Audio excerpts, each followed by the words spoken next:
Good afternoon, and welcome to the 2013 Princeton Colloquium on Public and International Affairs. I'm Cecilia Rouse. I'm the Dean of the Woodrow Wilson School, and I'd like to extend a warm Woody Woo welcome to the Woodrow Wilson School alumni who are here this weekend, those as far back as a class of 1953 who are here celebrating their 60th reunion, to our most recent graduates from the class of 2012. I also want to acknowledge the presence of our Congressman, Congressman Rush Holt, who we have the pleasure of joining us this afternoon as well.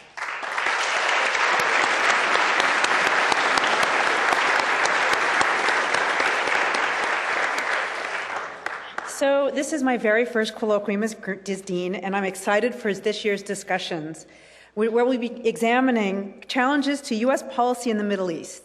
Panel discussions throughout the day tomorrow will focus on when America intervenes, is there a strategy? The Arab awakening, Iran, Israeli-Palestinian relations. To lay the groundwork for these interactions, I'm especially pleased to welcome one who's been intimately involved in many of the challenges to U.S. policy in the Middle East, the Honorable George Mitchell, former senator from Maine, former Senate Majority Leader, and most recently, the U.S. Special Envoy for Middle East Peace. Senator Mitchell has had a very distinguished career in public service. He was U.S. Senator from Maine from 1980 to 1995, and for his last 7 years, he was Senate Majority Leader. After leaving the Senate, he served as a special advisor to President Clinton on Ireland, and from 1996 to 2000, he served as the independent chairman to the Northern Ireland peace talks. Under his leadership, the Good Friday Agreement, a historic accord ending decades of conflict, was agreed to by the governments of Ireland and the United Kingdom and the political parties of Northern Ireland. For his service in Northern Ireland, Senator Mitchell received numerous awards and honors, including the Presidential Medal of Freedom, the highest civilian honor given by the U.S. government. In 2000 and 2001, at the request of U.S. President Bill Clinton, Israeli Prime Minister Ehud Barak, and Palestinian Liberation Organization Chairman Yasser Arafat, Senator Mitchell served as chairman of an international fact-finding committee on violence in the Middle East. The committee's recommendation, widely known as the Mitchell Report, was endorsed by the Bush administration, the European Union, and by many other governments. In 2006 and 2007, he led the investigation into the use of performance-enhancing drugs in Major League Baseball. He also served as chairman of the Special Commission investigating allegations of impropriety in the bidding process for the Olympic Games, and was the independent overseer of the American Red Cross Liberty Fund, which provided relief for the September 11th attack victims and their families. It's really no surprise, given all of his achievements, that in 2008, Time magazine named Senator Mitchell one of the 100 most influential people in the world.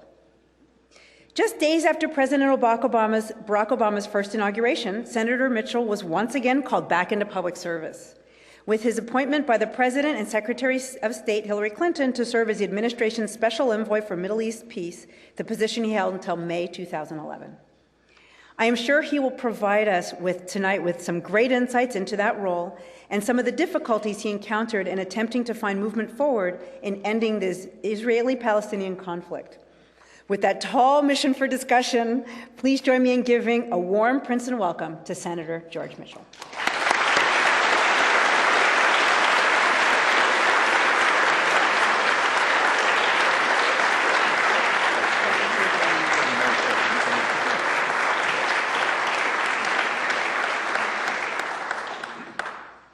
Thank you very much, Dean Rouse, for that generous introduction. Thank you, ladies and gentlemen, for your warm reception and for your participation in this conference. There are many distinguished officials here. Congressman Holt, pleasure to see you again. Ambassador Kurtzer, Ambassador Crocker, Katif, Bodine, Dunbar. I hope I haven't missed anybody. If I have, it's Dan Kurtz's fault. I really have to say that I enjoyed the introduction. I speak often, several times a week, and for me, I've heard myself speak so often, the introduction is the highlight of the day from my standpoint. And I really thank the Dean for laying it on so thick. There is, of course, a danger when you get a lot of introductions. It is that you start to believe some of the things that are said about you. Always risky. And so I like to begin by telling a story of a time when I did believe it and was brought back down to earth. I spent 5 years in Northern Ireland, and when I returned, I wrote a book about my experience. On its publication, I set out on a book tour around the country. I got a lot of invitations. Most I couldn't accept, but I learned a very interesting fact in the process that in the United States, there are more Irish American organizations than there are Irish Americans. And I was invited to each one. I couldn't accept them all, but I went to plenty of them, and as I traveled around the country, there developed an informal competition among the Irish clubs as to who could give the longest, often fantastic, even ridiculous introductions of me.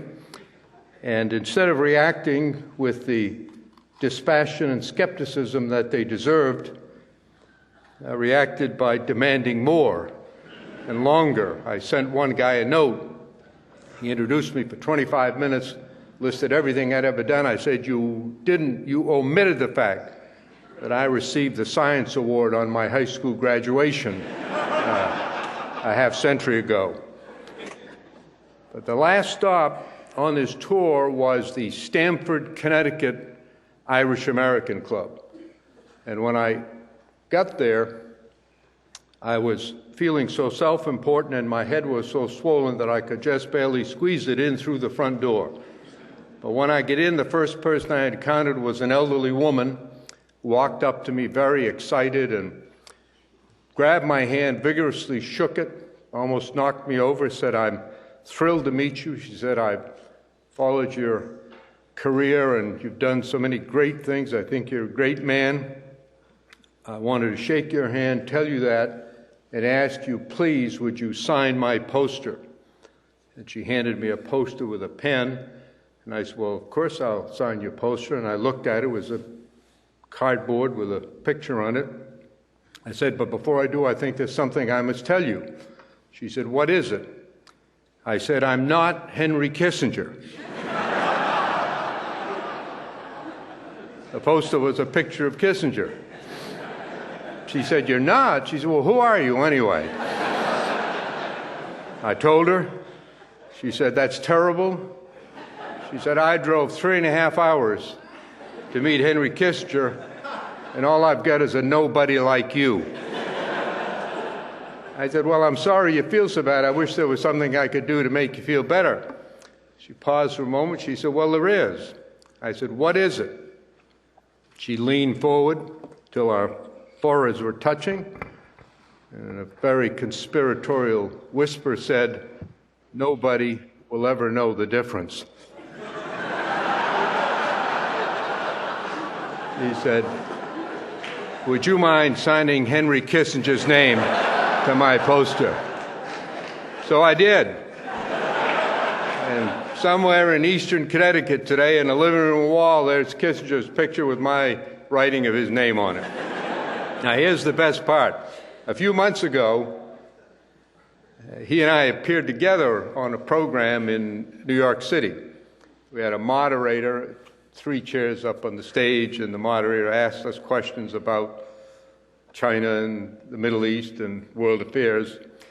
And I thought it'd be a good occasion to tell this story, which I did. The crowd liked it, and Kissinger seemed to enjoy it. On the way out, after we finished, he and I were in the elevator together going down to the street level, and he said to me, "I've been with you many times at events." He said, "I've heard you speak often when you were Senate Majority Leader. I have to tell you," he said, "your remarks tonight were the best I've ever heard."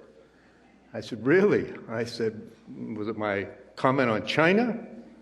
The Middle East?" He said, No. He said, "It was that introduction."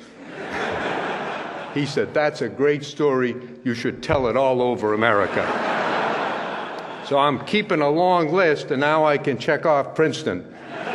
on the list. I have to confess to you that when Dan asked me to come here and speak and told me what the program would be with so many distinguished experts and many people in the audience who know a lot about the subject, I felt a little bit hesitant, intimidated. It's always been a problem for me to speak to an audience in which most people know more about the subject than I do. But then I recalled my first day in the Senate. I entered the Senate by appointment. I was serving as a federal judge in my home state of Maine when Senator Muskie was appointed Secretary of State. It was in the middle of the year, the Senate was in session, so the governor of Maine announced that he was not going to take long, and in just a few days, the following Monday, he said he was going to hold a press conference to announce his choice to complete Senator Muskie's term. The press in Maine was filled with speculation. We had a former senator, a former governor, a lot of very qualified people. My name was not mentioned.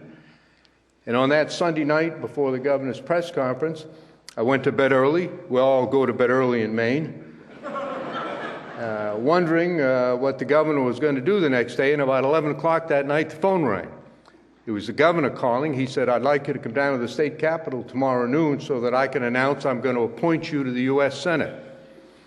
I was surprised, shocked. I said, "Gee, Governor, this is a big decision. I need time to think about this. I got to call my family. I got to consult." He said, "I'll give you 1 hour." I protested that it was inadequate. He insisted. So I hung up and I called my 3 older brothers. I grew up in a very small town in Maine. I had 3 older brothers. They were very famous athletes, very well known, not just in Maine, but throughout New England. And then I came along, and I was not as good as my brothers. In fact, I was not as good as anybody else's brother. And at a very early age, I became known around our small town as Johnny Mitchell's kid brother, the one who isn't any good. As you might expect, I developed a highly competitive attitude toward my brothers and an inferiority complex. So when I called them that night after speaking with the governor, it was ostensibly to seek their advice. But there was a note of triumphalism in my voice. I said, "Guys, the governor just called. He wants to appoint me to the United States Senate. What do you guys think about that?" The responses were predictably highly negative. My brother Johnny began by saying, "Everybody knows you're a born loser." He said, "Nobody can understand how you got to be a federal judge. You couldn't possibly win an election in Maine, so you better stay where you are." My older brother fancies himself an intellectual. He uses a Socratic method, asking questions to make points. So he began by saying, "Let's look at this from the standpoint of the people of Maine. Aren't they entitled to have a qualified person representing them in the United States Senate? Isn't it obvious," he said, "that you're not among them?" So I hung up the phone. I called the governor, and I said, "Governor, I don't need an hour. I've already received all the reassurance I need of my ability to perform this job." So I went down the next day to the State House in Maine. The governor made the announcement. I went to the airport. I flew to Washington. The swearing-in was scheduled for the next morning.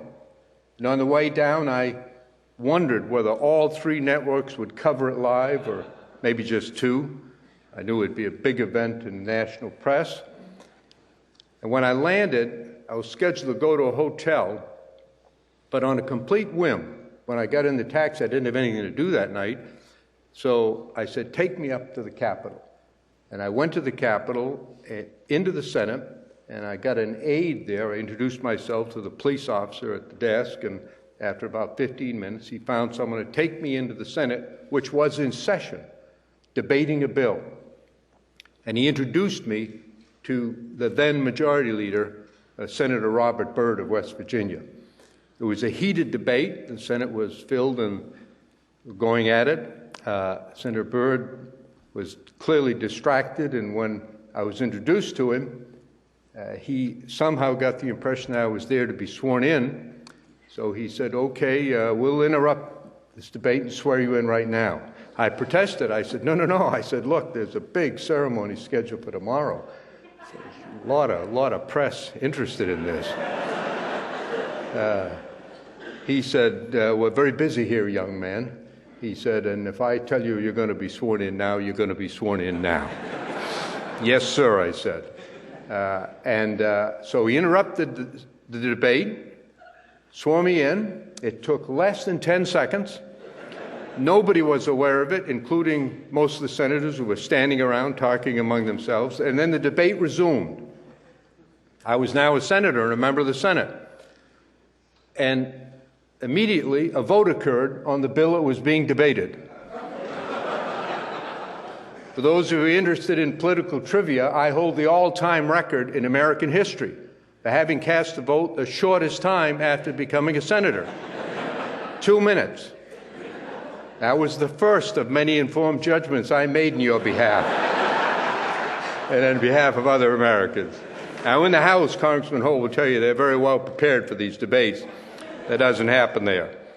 So then they resumed the debate, and of course I was there now as a senator. I didn't know what to do. I had no idea where to go. And pretty soon a young guy came running up to me, very angry, introduced himself to me as my administrative assistant. I'd never met him, didn't know his name, but he had been Senator Muskie's administrative assistant, and now that I was his successor, he was my administrative assistant. He proceeded to angrily criticize me for permitting myself to be sworn in a day ahead of schedule. And then he pulled out a card and he read down a list of things for me to do the rest of that day. And he concluded by saying, we just got a call from a big group down in downtown Washington that's having their annual convention, and they asked if you would come down and give the keynote address. Said there are about 2,000 certified public accountants meeting here in Washington. I said, gosh, I always knew these accountants are very smart. But how these guys figured out that I was going to be here tonight when I myself didn't know last night, till last night, and held this open for me, I said, that's really something.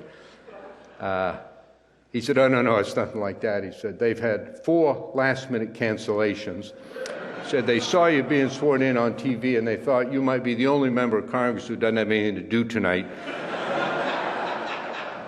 I said, what do they want me to talk about? He said, the tax code. I said, are you kidding me? You want me to get down and talk to 2,000 people, every single one of whom knows more about the subject than I do? And the guy who was already angry got even angrier. In a voice dripping with condescension, he said, listen. He said, you're now a United States Senator. He said, you will regularly be called upon to speak in public on subjects you know nothing about. He said, so you might as well start acting like a senator and get down there and tell the CPAs what's in the tax code. So I did. And when I thought of that story, I called Dan back and said, oh, okay, I'll come down and tell all these experts what's going on in the world today. And so it's a real pleasure to be here to do that. I have been asked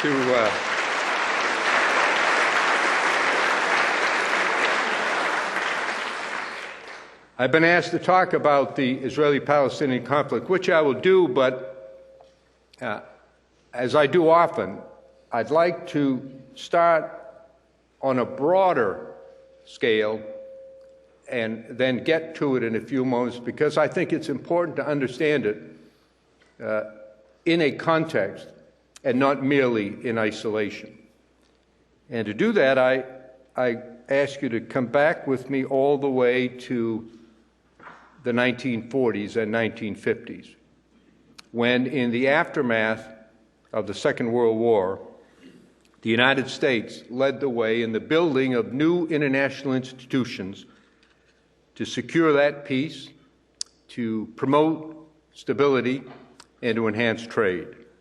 The United Nations was established, NATO was created, the European Union was founded, Germany and Japan were rebuilt and became democratic and resurgent.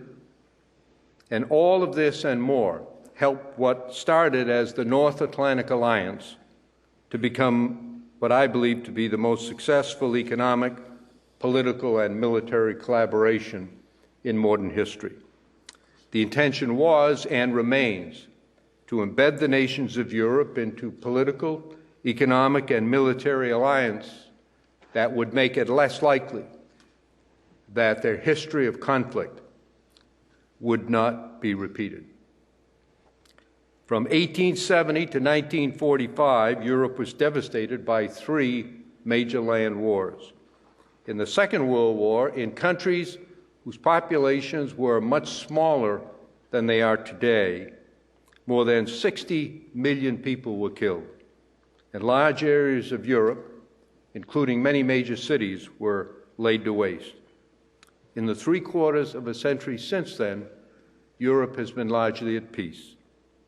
There continue to be some local and regional conflicts, but measured against that prior history, the absence of a major war between nation states in Europe, even of its possibility, is a heartening change in history.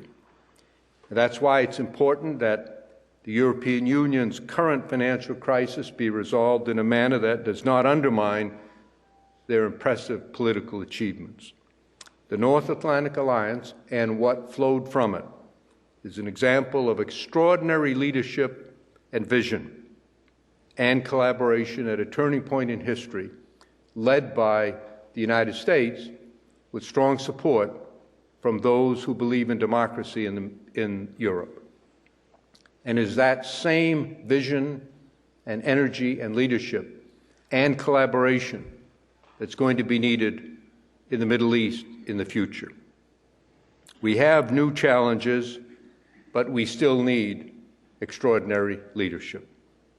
One enormous challenge, new to human history in relative terms, is the danger of the proliferation of nuclear weapons.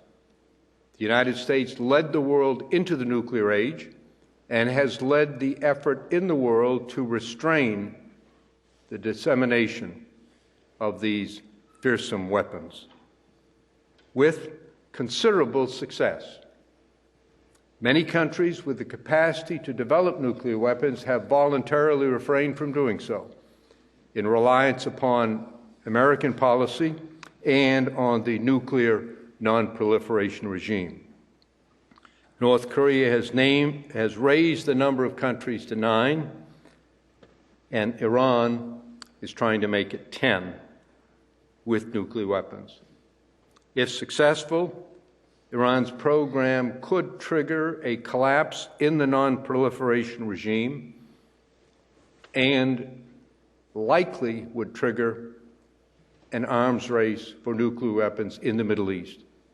It would add a huge and dangerously destabilizing element to the already complex and difficult circumstances in that region. So if we think of this as more than just a limited issue between Israel and the Palestinians, we must sustain and intensify our effort to limit the spread of nuclear weapons. Human history is, of course, in a significant degree, a tale of conflict.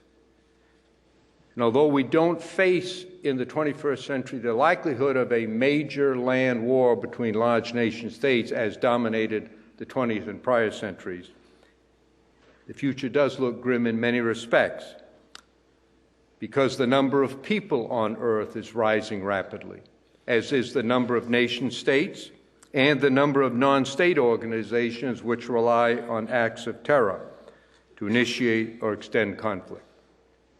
Rapid technological developments make it easier to start and to conduct conflicts than it is to prevent or end them. And as the numbers of people rise, so do the numbers of people who suffer from inequality, injustice, and the absence of freedom. And poverty, famine, and disease continue at appallingly high and what should be unacceptable levels. it took 18 centuries following the birth of Christ for the world's population to reach 1 billion. The most recent billion, the seventh, was added in less than 15 years. Think about that. 1,800 years for the first billion, less than 15 years for the seventh billion. Although the rate of increase has recently slowed and population projections have proven to be remarkably uncertain, a credible estimate is that by the middle of this century, just 37 years from now, there will be between 9.5 and 10 billion people on the earth.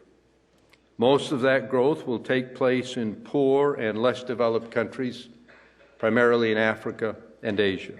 And that means more competition for land, for food, for water, for all resources, for political power, for economic power, all at a time when technology has enhanced the human ability to kill ever larger numbers of other humans. Some of those effects are now visible in the Middle East, where the situation is especially volatile. When it began, the Arab Spring appeared to represent a highly positive turning point in the history of the Middle East. And it still may be that. But for many people in the region, it has become a winter of discontent and continuing violence. History tells us very clearly that revolutions are unpredictable and often require years, even decades, to play out. There are many in our country and in Europe who express impatience at the fact that, well, in Egypt it's been 2 years and it still isn't resolved. And in Syria the fighting goes on. But in fact, in our own country, in a much less complicated time, in a much less complex circumstance, 7 years elapsed between the time the fighting ended and the United States was created. In France, it took 70 years. In England, centuries. We should not establish for people in the Middle East standards of brevity and tidiness in resolving revolutions that no major Western country was able to meet. And unfortunately, history also tells us that very often extremely bad governments that were removed by revolution have been replaced by governments that were worse. There are many examples, the most obvious being Russia, where the people were oppressed by the czars for centuries prior to the Bolshevik Revolution, but not many historians would argue that the brutal and murderous Stalinist regime was an improvement. So the situation in the region is complex and difficult. Within many of the Arab countries in the region, there are intersecting and overlapping conflicts. Although it's a generalization, it doesn't apply precisely to all. In many of them, there are three contending forces: the established government, in many cases a military dictatorship or a hereditary monarchy, and an opposition divided into two groups, largely one characterized by the media as Islamist, the other as secular or Western-oriented. And that struggle continues and will influence what occurs in terms of the Israeli-Palestinian conflict and in terms of the entire region for a very long time. We, in our country, I believe, should be patient and realistic in our expectations. Do all we can to support moderates and those who believe in democracy in the region. Continue to take a strong stand against the use of terror to advance political agendas. And we must also actively continue our effort to help end the conflict between Israelis and Palestinians. There has been, for quite a while, a good deal of pessimism, well justified.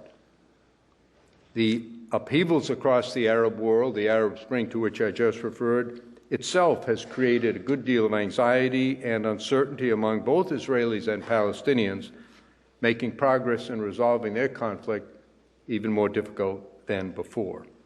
But even before then, the conflict had gone on for so long with such destructive effects, the level of mistrust and hostility was very high, so much so that many in the region and elsewhere regard it as incapable of resolution.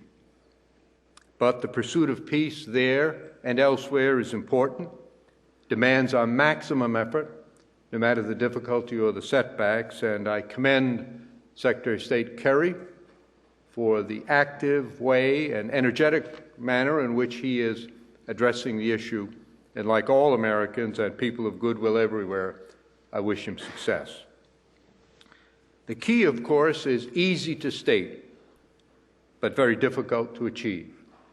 It is the mutual commitment of Israel and the Palestinians, with the active participation of the United States government, with the support and assistance of the many other governments and institutions who can and want to help. The task is to reconcile the Palestinian goal of a viable, contiguous, sovereign, and independent state based on the 1967 lines with agreed swaps with the Israeli goal of a Jewish state with secure, recognized, and defensible borders. Just before he left office in January of 2009, President George W. Bush traveled to the region and in Jerusalem made a very strong speech in which he said, and I quote now, "The point of departure for permanent status negotiations is clear. There should be an end to the occupation that began in 1967. The agreement must establish Palestine as a homeland for the Palestinian people, just as Israel is a homeland for the Jewish people. These negotiations must ensure that Israel has secure, recognized, and defensible borders, and they must ensure that the state of Palestine is viable, contiguous, sovereign, and independent. It is vital that each side understands that satisfying the other's fundamental objectives is key to a successful agreement. Security for Israel and viability for a Palestinian state are in the mutual interest of both parties." To paraphrase President Bush, Israel has a state, a highly successful state. Anybody who has been there, and I'm sure there are many in this room, can tell you on first-hand impression how impressive and emotional it is to see what the people of Israel have built out of what was a desert. But they don't have security. People live in constant fear and anxiety. The Palestinians, on the other hand, don't have a state, and they want one, and they are entitled to have one.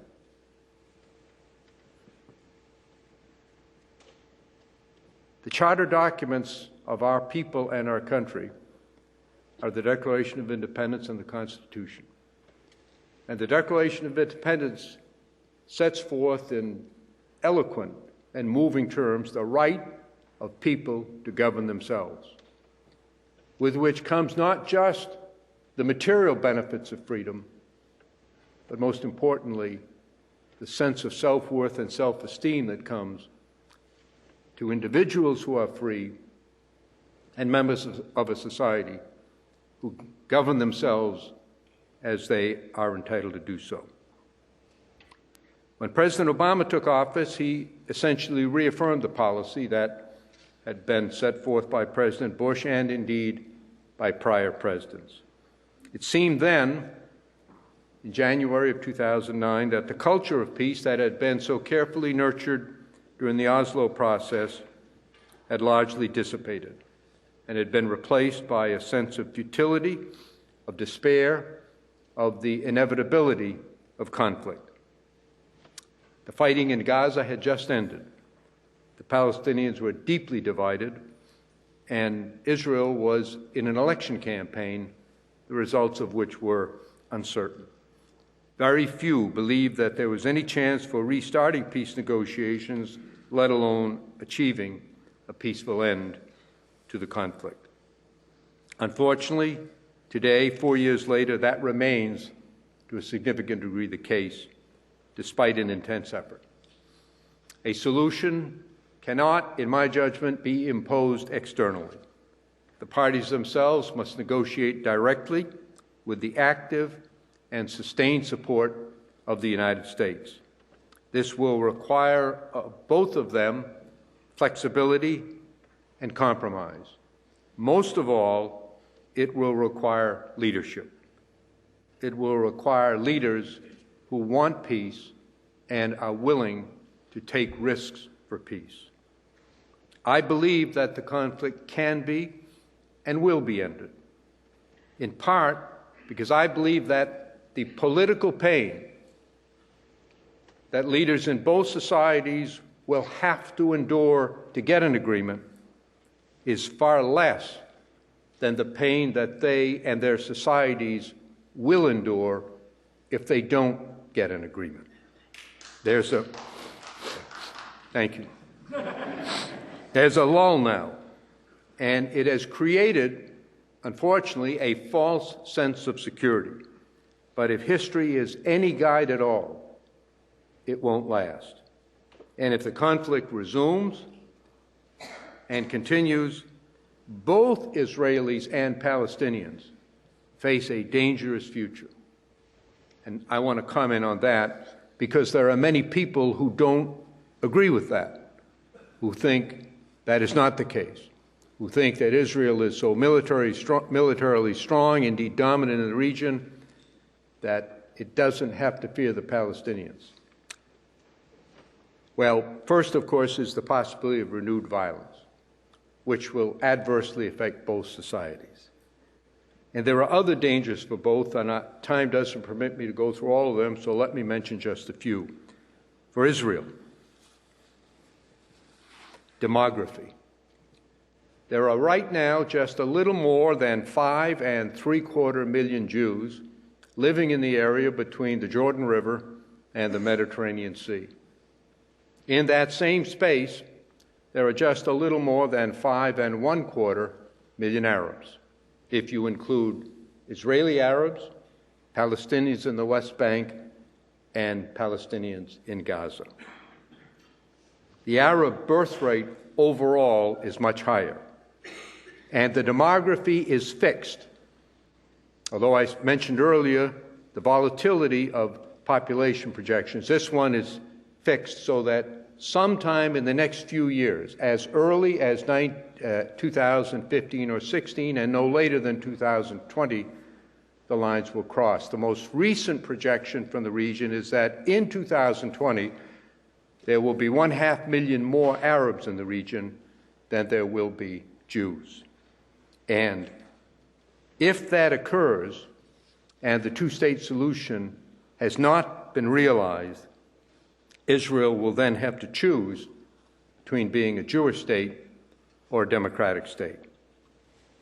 This has been widely discussed in Israel, not much in this country, most recently there and forcefully by Ehud Barak, the former prime minister and now defense minister, who has said that this is a painful choice that Israel should not have to make. The second challenge is technology. To keep suicide bombers out, Israel built an enormous wall, and it has worked to some degree. But the real threat now, of course, doesn't come from suicide bombers. It doesn't come from the threat of a foreign army crossing the border with tanks and massed armies. The real threat comes from rockets. Hamas has several thousand of them. The most recent public estimate is about 8,000. They're crude, lacking in guidance and destructive power, but they do create fear and anxiety. And no one can or should doubt that as the conflict continues, they will increase the numbers and improve the power and accuracy of the rockets they have. On Israel's northern border, Hamas has tens of thousands. The public estimates within Israel range from 30,000 to 50,000. They're somewhat more effective, although limited in range, and Hezbollah recently, until the eruption in Syria, was engaged in a major effort to upgrade the systems of their rockets, to increase their range, improve their accuracy, and to increase their destructive power. And finally, Iran now has rockets that can reach Israel from Iran itself. While all the attention has been focused publicly on Iran's nuclear program, the government there has made a huge technological advance from liquid-fueled rockets to solid-fuel rockets, and the threat to Israel from those rockets is very, very great. They don't yet have the precise guided weapons that we do that can strike a specific building or facility, but they can strike within a range of a few hundred yards and therefore cause enormous death and destruction in cities. The United States is fully committed to Israel's security. That commitment is firm and unshakable. To honor it, we have provided enormous financial and military support to Israel, most recently in the development of an effective anti-missile system. President Obama authorized the expenditure of several $100 million to speed up development and deployment of that system, which appears to have worked effectively against Hamas's rocket attacks in recent months. But it is unknown how that or any system would react if missiles were launched from 3 locations and in numbers that are unprecedented in history. So Israel's very existence might then be threatened. A third risk for Israel is isolation. Support for Israel within the United States is very strong, especially in the House of Representatives. But everywhere else in the world, it is declining. When I was President Obama's special envoy, I had to spend a great deal of time in Europe and in Asia trying to shore up support with our allies to keep them in accord with our policy. And there is division in most of those countries and a continuing decline in support that poses a risk to Israel and to us. Now, the Palestinians also face very serious problems. Most importantly, of course, the indefinite continuation of an occupation under which they do not have the dignity that comes with self-governance. In 1947, the United Nations proposed a plan to partition the area to create 2 states and to establish Jerusalem as an international city open to all. Israel, after much internal debate, accepted it. The Arabs rejected it. They did so because they believed that they were going to easily win the war. There were then only 600,000 Jews in what is now Israel, and the populations of the Arab countries totaled in the scores of millions. And so the first of many wars began, all of them won by an increasingly strong Israel. Every sensible Arab leader today that I know of would gladly accept the UN partition plan of 1947 that was rejected in 1948, if it were still available. But it is not, and will never again be available, because the circumstances on the ground have changed so dramatically. And since then, Palestinians have rejected whatever plans have been offered to them. I did 2 tours of duty in the region, and in the first one I spent a great deal of time with then Chairman Arafat, and the most recent one with now President of the Palestinian Authority, Abbas. And I told both of them that there is not, in my judgment, a shred of evidence not a single shred of evidence to suggest that the offers are going to get any better in the future. In fact, the evidence is overwhelming that the offers, as has been the case for the past 60 years, are going to decline in attractiveness because the imbalance is increasing in the interim. And I strongly urge them, without success, to get into negotiations, to sit down, talk directly, don't leave when something happens that you don't like, and with the active and sustained support of the United States, get a state. Less than what they want, imperfect from their perspective, unjust perhaps, but nonetheless get a state that they could build on. They have got to bring the occupation to an end. They've got to get their own state and build on it. And the longer they delay, the more difficult it will become for them and for everyone. Now, under the truly outstanding leadership of Prime Minister Fayyad, the Palestinians have demonstrated that they can do it by laying the foundation and, in extraordinarily difficult circumstances, building the institutions needed for a viable, independent state. Unfortunately, that state-building effort cannot be sustained in the absence of progress in the political arena. It is unsustainable, cannot be continued, and will come to an end, because increasingly the Palestinian people view the Palestinian Authority and President Abbas as the enforcers of Israel's occupation, not as representing Palestinian people in trying to gain their independence. And so the two are linked, and there has to be progress on both, which was very difficult while Fayyad was there, and is going to be much more difficult with him gone. He is a truly, not just a capable Palestinian leader, not just a capable Arab leader. He is an effective national leader on any basis compared with Western, Asian, African, or other diplomats. He's an outstanding person, and his imminent departure is going to make a tough situation even tougher. Now, it will be a daunting challenge to both sides to end the mistrust, to reduce the hostility, not just directly between the political leaders, and it does exist there, but also between the two peoples who have been in a long and bitter conflict. And I can tell you from my own experience in Northern Ireland, in these conflict situations, both sides are deeply moved and influenced by their sense of victimization. And they both have legitimate histories of victimization, but they tend, it's human nature, to see only theirs. When President Clinton came to Northern Ireland for the first time, I arranged for him to meet with the political leaders of the opposing sides.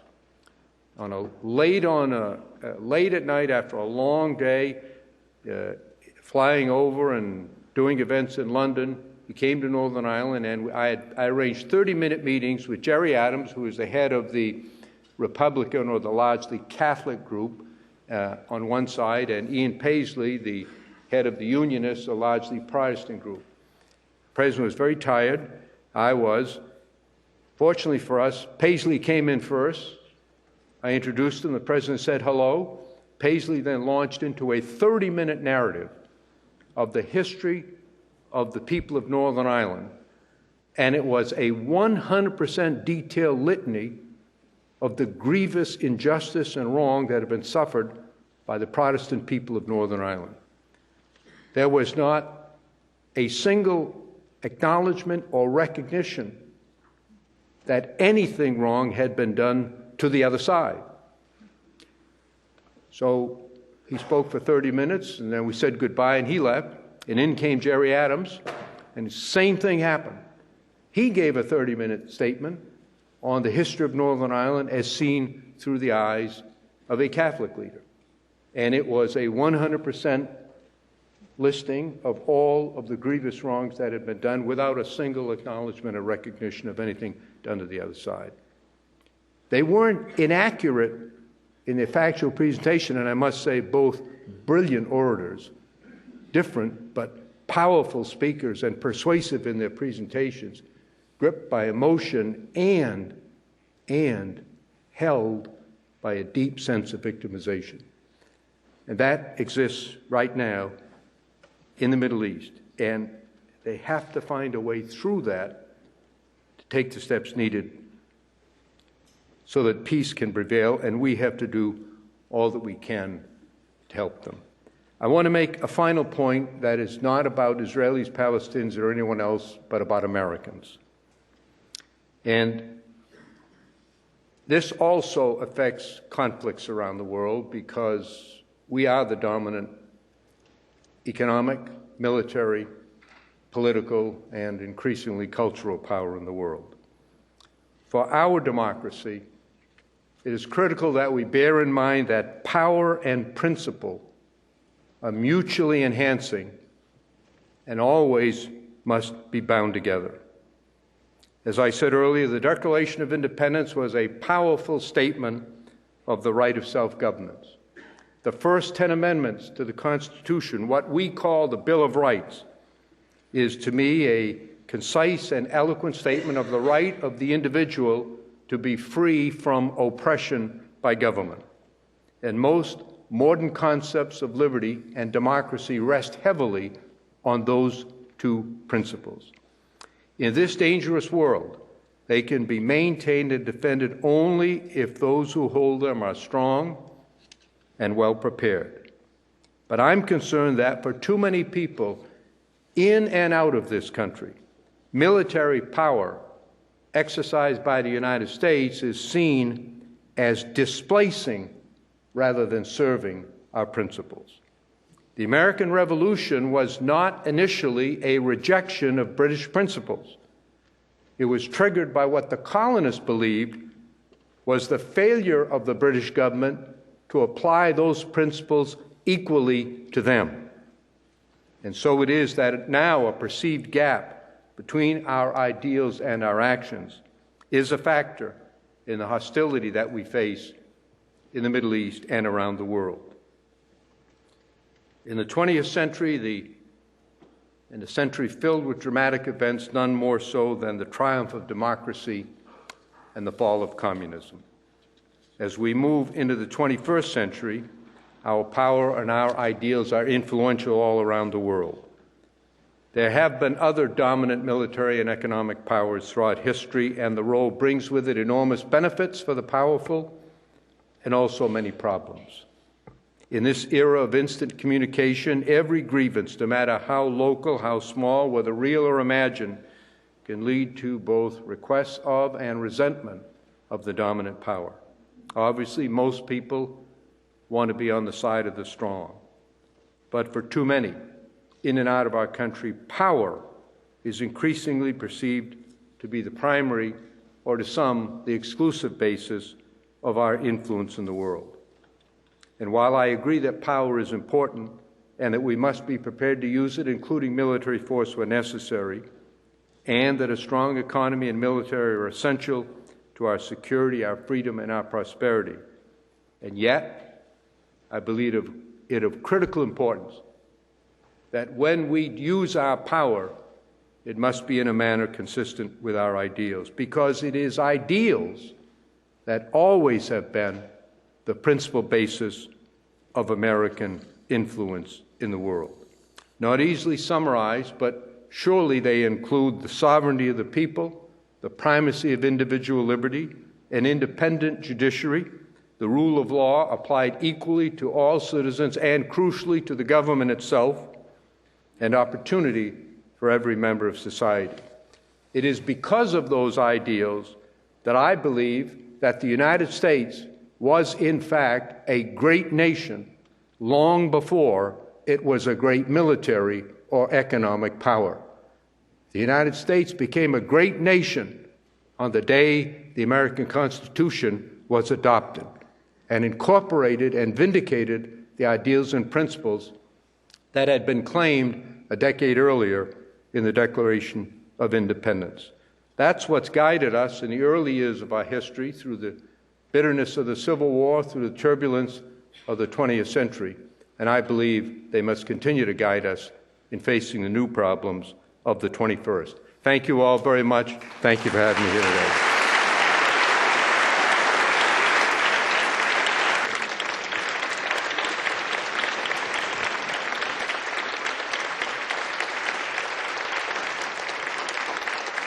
Some questions. Thank you very much. We have about 10 minutes that we can do some Q&A, and we have 3 runners with mics because the acoustics in here are not great. So if you could raise your hand, and we'll take some questions. 10 minutes may be time for a lot of questions, but not for a lot of answers. Right, right. Right here. Do you want...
Yeah.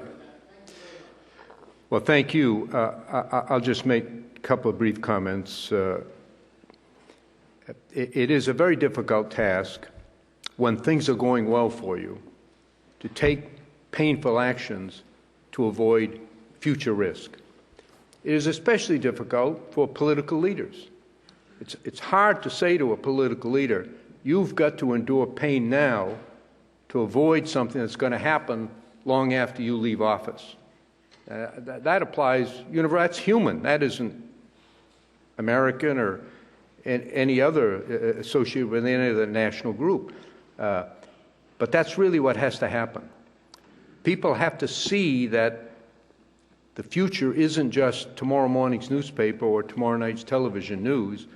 It's a long-term future of the people, especially the younger people in society, and is a huge risk. I cited population a little bit. Let me cite a little bit more population to make your point.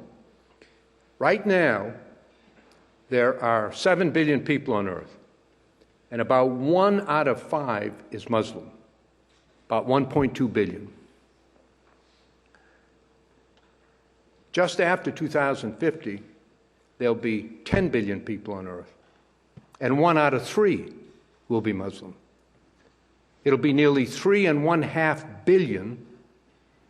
That's equal to the total population of the world as recently as 1965. Of course, the Arab world doesn't comprise the entire Muslim world. It's, in fact, a minority part of it. But even projections there, the Arab Development Report of 2010 projected that the Arab population in 2050 would be 600 million. There are other projections that are a little lower. Nobody knows for sure. The population of Israel on the Jewish side will not increase at the same pace. And the risk to Israel from that is enormous, adding to the other risks that I've described. It makes so much sense to reach an agreement with the Palestinians. Not that it will end all of the other problems. It won't, and those who say that, I think, exaggerate, but that it will reduce the hostility, enable the other Arabs to take actions toward normalization, which they now feel they cannot do with the Palestinian issue pending, and allow all of the countries of the region to focus on what is, I believe, the genuine threat to them, and that is Iran's drive to achieve control of the petroleum resources and a political hegemony in the region. Now, that's not new either. People tend to associate that with the current Iranian regime, but in fact it was the Shah's military forces which occupied the Rocky Islands off the United Arab Emirates before the current regime came in. There are many people here far more knowledgeable than I, but the Persian-Arab hostility goes back a very long way. It's not a new phenomenon. And so I think there's a huge risk, and I believe it's up to the political leaders, ours and theirs, and others around the world who do want to and can help and can influence public opinion in their countries and elsewhere, to be willing to take risks. One of the extraordinary things about human nature is how men and women in time of war take the most extraordinarily dangerous risks in an effort to avoid defeat. And yet, very, very few will take extraordinary or even minimal risks to secure a peace. Somehow we've got to change that so that leaders will take risks. Good evening, Senator Mitchell. My name is Alexander Moresky. I'm a professor of political science at St. Peter's University, just up the road here in New Jersey. And while I could potentially poke holes in a couple of your parts of your speech, what I thought impeccable was your description of... Can you hear it correctly? I'm having trouble understanding you because the acoustics are good going that way, but not so good this way. But she says she can understand it, so keep going. I wanted to ask you about this rift between secularization and growing Islamization in the MENA states, Middle East and North African states. Specifically, how it plays out to a country that you made no mention of, which is Tunisia. And that's actually the country where it seems, we don't know, that potentially for the first time in North African history, some form of secularized Western democracy has a maybe 52 to 48% chance of winning. And I'd like to ask you if that could potentially serve as a democratic bellwether rather than the much touted Turkish model, which we know is going down a much more, and at least for women, problematic Islamist path. Which country did he cite? Tunisia. So he's asking about the secular and Islamist in Tunisia. I personally lack the knowledge of every society to declare one or another a bellwether. I'm very reluctant and constrained to make that kind of a definitive judgment. I do think it represents the approach that we should be encouraging.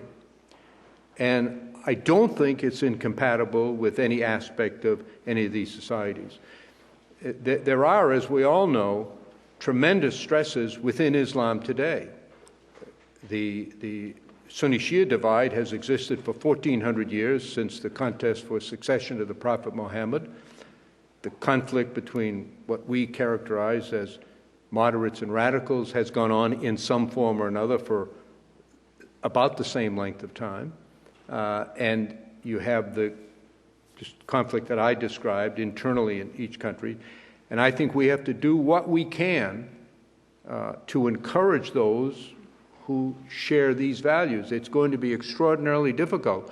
And I don't think we have done the best possible job in recent years in doing so. I think there's much improvement in the approach that we should take. But I'm not able to say, from my own knowledge or experience, what might serve as a bellwether of others. I hope that occurs, but whether it will or not, I don't know. I think what happens in Egypt and Syria, because of their significance in the region, is likely to have a powerful impact. And both of those are, of course, in different ways, in very difficult circumstances. think I'm told money. Thank you so much, Senator Mitchell.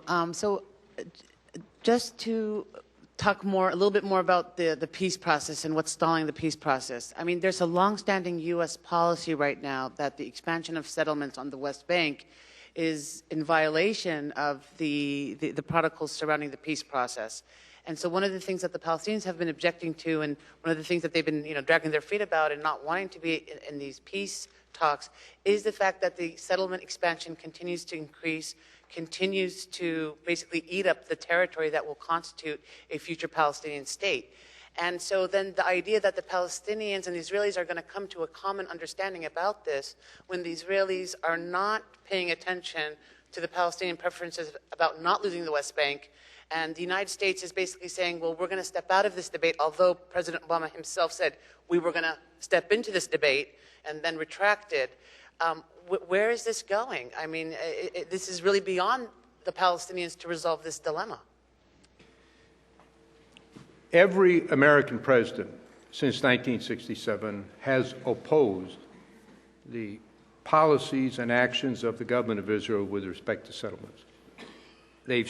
The opposition has been expressed with different intensity and different words, but everyone has. President George W. Bush proposed a full settlement freeze when he was in office. But the government of Israel has repeatedly rejected American objections and continued, with a couple of exceptions, including a 9-month moratorium on new housing starts by the government of Israel in 2009 and 10. I will say to you that both Israelis and Palestinians expressed to me what they regard as a very simple and direct way to end the problems. The Palestinians and the Arabs say, cut off aid to Israel, and they'll do what you want. And the Israelis say, cut off aid to the Palestinians, and they'll do what you want. And you look quizzical, but we give tremendous sums to the Palestinians. On a per capita basis, not too far below what the Israelis get. There's a misperception about that that exists, particularly in the region at this time. But the fact is, it won't work. It won't work. We're a democratic country. Israel's a democratic country. We have disagreements. We have disagreements with Britain. We have disagreements with Canada. We had when Germany and Japan were being rebuilt with our dollars, we had disagreements with them. I am of the view that cutting off aid to Israel would make the problem worse. I don't think it would solve the problem from the Palestinian standpoint. And I have to say, I disagree with both policies. I did propose in my first tour of duty a full settlement freeze. I explained why I think it's appropriate and necessary, and the government of Israel considered it and rejected it. I also made proposals to the Palestinians that they considered and rejected. I negotiated the 9-month moratorium on new housing construction starts. And when we implemented it, the Palestinian leadership said, directly to President Obama in my presence, it's worse than useless. Worse than useless. 8 months later, when they finally entered negotiations with the Israelis, it was on condition that the moratorium be extended. So I said to him, how come something that was worse than useless 8 months ago is now indispensable to your future? There is no answer to it. They want a freeze. They're not going to get a freeze. So do you say, well, we'll keep insisting while they keep building? And we'll keep insisting while they keep building. At some point, I argued, without success, probably wouldn't persuade you either, you're better off sitting down in making a deal now. You can engage in swaps. It's complicated, so I won't get into the details. I think you have to accept the reality that the government of Israel isn't going to freeze settlements on a total basis, although I personally feel they should, and I wrote a report that said that, which was the basis of President Bush's proposal in the roadmap.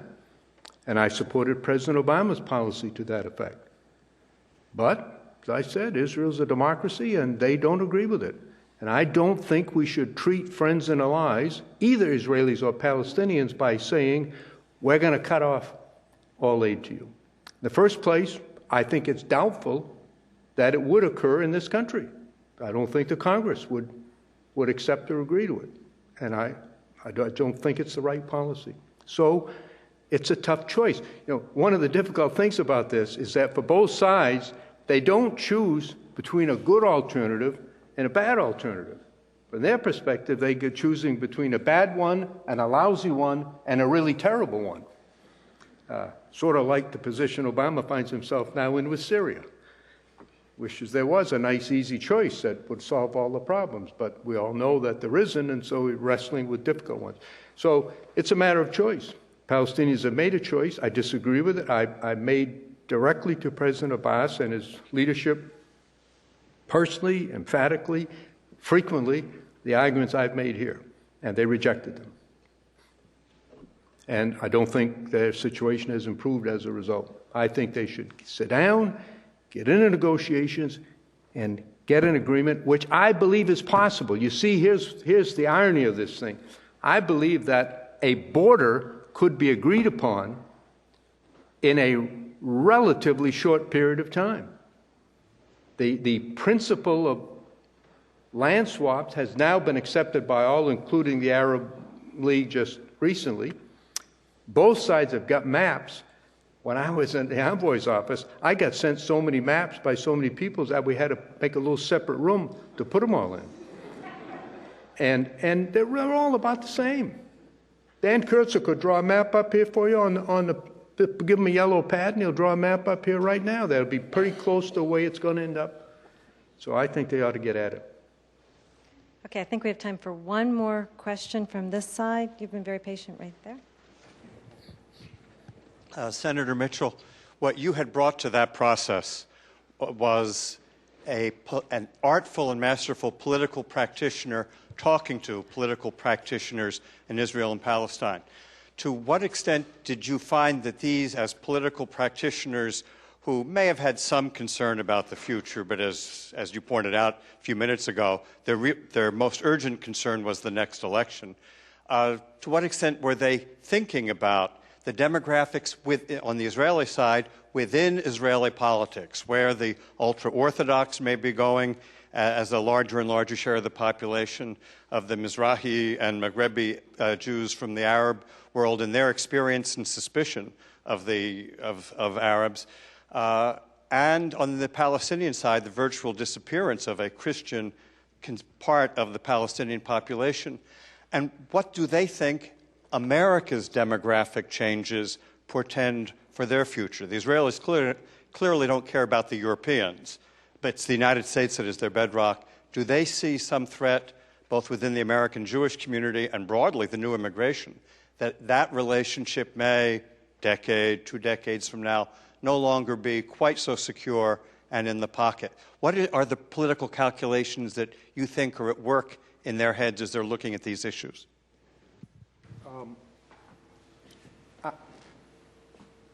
I think their calculations are more immediate and indeed personal.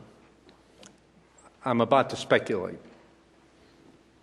I think that Prime Minister Netanyahu believes that President Abbas doesn't have the will or the political strength to agree to terms that would be necessary to satisfy the government and people of Israel.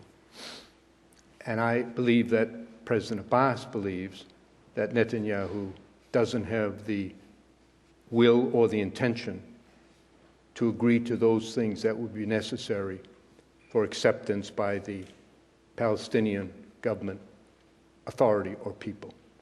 And as a consequence, I don't think either is prepared or willing to endure the political difficulty that will come with making concessions, particularly if they are out there in piecemeal fashion. Given that they have no confidence in the sincerity, seriousness, or capacity of the opponent. And that's a perfectly understandable thing. I have to tell you, it's very hard in these conflict negotiations on these political leaders. I don't know, if some reporters said, nobody take offense. When I was in American politics as Senate Majority Leader, after many bruising years of political battle, I developed a relatively low opinion of the American press and media. Then I went to Northern Ireland. I spent 5 years, and by gosh, the American guys looked like paragons of accuracy and virtue and truth-telling. And then I went to the Middle East. It's really hard. It's very difficult on both sides. When I drafted the peace agreement in Northern Ireland, I was conscious of two things. One, I had said to the delegates on the first day, years earlier, that I didn't come, there was no American plan. I didn't come with a Clinton plan, there wasn't a Mitchell plan. I said, when we get to an agreement, every word will be yours. And when I drafted it, I made certain that every single word in the document had been spoken or written by one of them to me. The second thing I was conscious of, as a politician myself, was that these are all political leaders. You can't expect in a conflict situation, other than when one side has a total military victory, another total defeat, to go before his public and say, we lost, but I want you to approve this agreement anyway. You've got to enable them to stand up and say, we had a tough negotiation, look what I got. And, of course, I had to agree to some things at the other side, but here's the main things that we got. And the other side, that too. And in the Northern Ireland Peace Agreement, when it's presented as a package, was tolerable for that reason. But if you had trotted out one item that, say, this side's going to give in, that would have been a wild press scene and public reaction to saying, you're going to do that for them? But in the context of a broader agreement, you can do it. If you don't have any confidence that the other side is serious about this, really means to do it, you're not going to expose yourself to, it isn't just political difficulty, it's personal safety. So I think that's the real key. Each of them doesn't believe in the intent of the other. And one of the really huge ironies is I can't tell you how many times I would meet with Prime Minister Netanyahu, and he would come over to me, and he'd take me by the arm, and he'd say, I'm serious, is he? Pointing, I guess, in the direction of Ramallah. And then I would drive to Ramallah, and I would see President Abbas, and he would say, do exactly the same thing. I'm serious, is he? And it's obvious the way the questions were posed that they believed that the other guy was not serious. So it's hard to get people to take political risks in the best of circumstance, and it's proven to be not possible in what is not the best of political circumstance. Okay.